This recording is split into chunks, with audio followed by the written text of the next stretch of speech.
AP cabinet కీలక నిర్ణయాలు 27కు పైగా అంశాలకు ఏపీ కేబినెట్ ఆమోదం. రేపు పాడేరులో జనసేన ఆవిర్భావ దినోత్సవ వేడుకలు. గిరిజనుల మధ్య జనసేన ఆవిర్భావ దినోత్సవ కార్యక్రమం.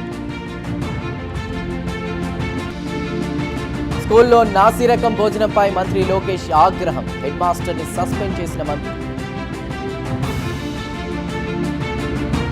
జువలదిన్నె ఫిషింగ్ హార్బర్ పై వైసీపీ తప్పుడు ప్రచారం. ప్రైవేట్ పరం చేసే ఆలోచన లేదన్న మంత్రి బీసీ జనార్దన్ రెడ్డి. కాకినాడ జిల్లాలో పెద్ద పులి కలకలం. శంకవరం మండలంలో హై అలర్ట్. సింహాచలం ఆలయంలో గ్యాస్ కొరత లేదు. అన్నదాన ప్రసాదాలకు అంతరాయం లేదన్న ఈవో.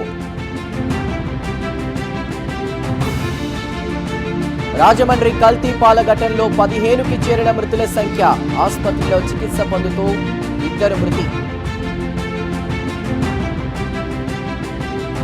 తెలంగాణలో గ్యాస్ కొరతపై మానిటరింగ్ కు కమిటీ వేసిన ప్రభుత్వం. 7 సభ్యులతో రాష్ట్ర స్థాయి కమిటీ.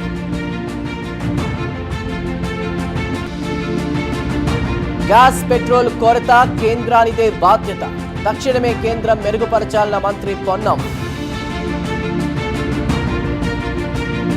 భూపాలపల్లి జిల్లాలో మంత్రి శ్రీధర్ బాబు పర్యటన. మహాదేవ్పూర్ మండలంలో పలు అభివృద్ధి పనులకు శంకుస్థాపన. రాష్ట్రంలో శాంతి భద్రతలు దిగజారాయి. కేంద్ర హోంమంత్రి అమిత్ షాకు కేటీఆర్ లేఖ. పార్టీ ఫిరాయింపులపై రాహుల్ గాంధీకి హరీష్ రావు లేఖ. రాజ్యాంగ రక్షణ అంటే ఫిరాయింపులను ప్రోత్సహించడమా అంటూ ఎద్దేవా. మూసీ ప్రక్షాళనకు బీజేపీ వ్యతిరేకం కాదన్న బీజేపీ చీఫ్. నిర్వాసితులకు అన్యాయం చేస్తామంటే ఊరుకోమన్న రామచంద్రరావు. తమిళ ప్రజలకు రాజేంద్ర ప్రసాద్ క్షమాపణ. ఎంజీఆర్ పై వ్యాఖ్యలు పొరపాటేనన్న సినీ నటుడు.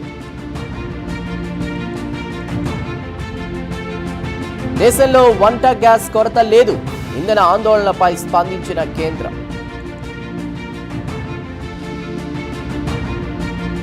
ఇకపై ప్రతి సినిమాకు సబ్ టైటిల్స్ తప్పనిసరి. ఈ నెల 15 నుంచి నిబంధనలు అమల్లోకి వస్తాయన్న కేంద్రం.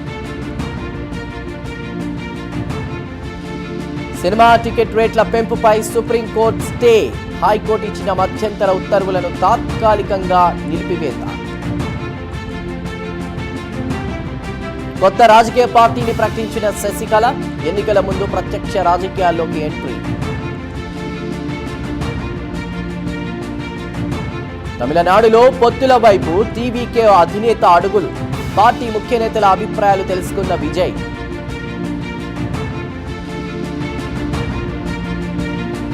ఇరాన్ మంత్రితో మళ్లీ ఫోన్లో మాట్లాడిన జైశంకర్. ప్రస్తుత ఆందోళనలు, ప్రాంతీయ స్థిరత్వం గురించి చర్చ. ఆడి బాటలోనే మెర్సిడెస్ బెంజ్. భారత్లో పెరగనున్న కార్ల ధరలు.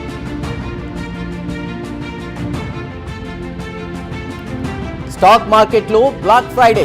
ఒక్కరోజే 10 లక్షల కోట్లు ఆవిరి. త్వరలో ఇరాన్ మాకు సరెండర్ కాబోతోంది. అమెరికా అధ్యక్షుడు ట్రంప్ సంచలన వ్యాఖ్యలు. రష్యాపై ఆంక్షలు ఎత్తివేసిన అమెరికా. రష్యా నుంచి ముడి చమురు కొనుగోలుకు అనుమతి. లెబనాన్ పై ఇజ్రాయెల్ మరోసారి దాడి. 8 మంది మృతి, పలువురికి తీవ్ర గాయాలు.